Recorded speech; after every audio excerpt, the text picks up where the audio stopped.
বন্দর ও করিডোর কাউকে দেয়া যাবে না বলে হুঁশিয়ারি দিয়েছেন সমাজতান্ত্রিক দলের সাধারণ সম্পাদক রাজিকুজ্জামান রতন।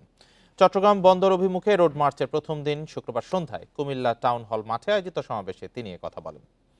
তিনি বলেন, চট্টগ্রাম বন্দরের ব্যবস্থাপনা বিদেশিদের হাতে দেয়া যাবে না, রাষ্ট্রীয় দায়িত্বে পরিচালনা করতে হবে। স্টার্লিং করিডোরের মাধ্যমে বাংলাদেশকে সাম্রাজ্যবাদী যুদ্ধচক্রে জড়ানোর উদ্যোগ বন্ধ করতে হবে। বন্দর ও করিডোর বিষয়ে সরকারকে সুস্পষ্ট ঘোষণা দিতে হবে জানিয়ে তিনি আরও বলেন, এ বিষয়ে অবস্থান পরিষ্কার না করলে জনগণকে সাথে নিয়ে তা প্রতিহত করা হবে।